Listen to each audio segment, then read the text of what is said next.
तमिलनाडु में ही हिंदी भाषा को लेकर काफ़ी विरोध हो रहा है।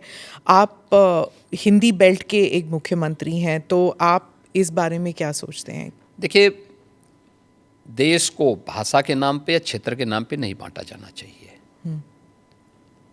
और हम आभारी हैं प्रधानमंत्री मोदी जी के, जिन्होंने वाराणसी में लगातार काशी तमिल संगमम की इस बार तीसरे संस्करण को भी यहाँ पे आयोजित करवाया।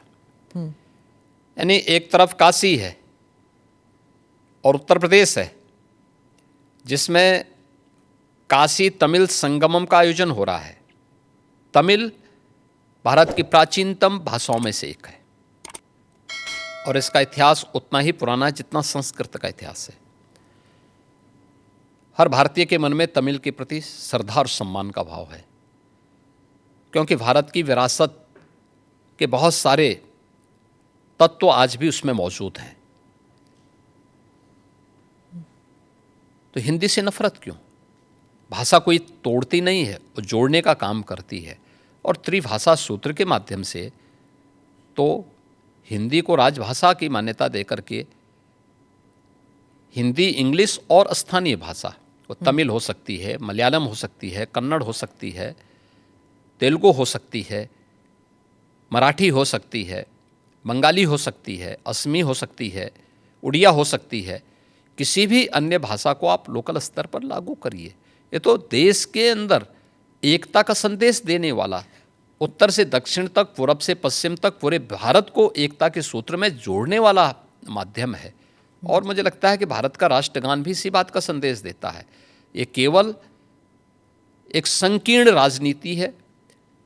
जब इन लोगों के वोट बैंक खिसकते हैं तो ये लोग इसी प्रकार की क्षेत्रीयता की और भाषाई आधार पर बांटने की दुर्विसंधि करते हैं। जनता जनार्दन को देश की एकता के लिए इस प्रकार के किसी भी षड्यंत्र से हमेशा सचेत रहना चाहिए। कर्नाटका में और तमिलनाडु में, खासकर इन दोनों राज्यों में कई लोगों का मानना है कि जब यूपी या बिहार के जो हिंदी स्पीकिंग स्टेट्स के लोग जाते हैं और वहाँ पर बसते हैं, 10-15 साल भी रहते हैं, पर वहाँ की स्थानीय भाषा नहीं बोलते, हिंदी ही बोलते हैं और ऑटो रिक्शा वालों के साथ या फिर किसी रेस्टोरेंट में हिंदी में ही बात करते हैं, स्थानीय भाषा में नहीं करते। लेकिन उन राज्य से जब लोग उत्तर प्रदेश आते हैं तो हिंदी बोल लेते हैं, हिंदी में ही बात करते हैं, क्योंकि कामकाज की जो भाषा है वो हिंदी है। तो क्या समस्या आ रही? मैं कहता हूँ कि हमें हर भाषा को सीखना चाहिए। हम तो यहाँ उत्तर प्रदेश के विश्वविद्यालयों में तमिल भी पढ़ा रहे हैं, तेलुगु भी पढ़ा रहे हैं, कन्नड़ भी पढ़ा रहे हैं, मलयालम भी पढ़ा रहे हैं।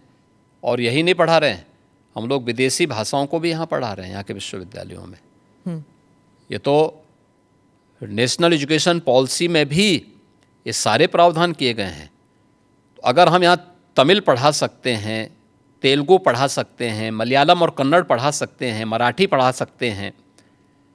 कल ही मैं बिठूर में गया था, नानाराव पेशवा की पावन जयंती कार्यक्रम के साथ जुड़ने के लिए गया था।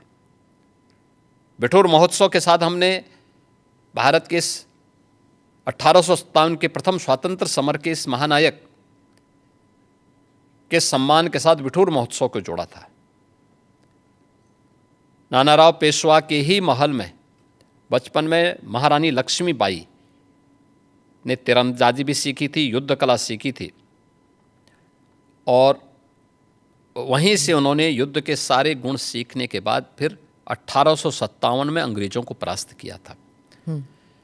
अगर हम इन सभी भाषाओं को उत्तर प्रदेश के विश्वविद्यालयों में पढ़ा सकते हैं तो तमिलनाडु के विश्वविद्यालय में भी अगर हिंदी पढ़ा दी जाए, क्या बुरा है? मुझे लगता है कि हमें थोड़ा विराट स्वरूप रखना चाहिए देश के लिए। कुछ क्षण तो देश के लिए निकालो।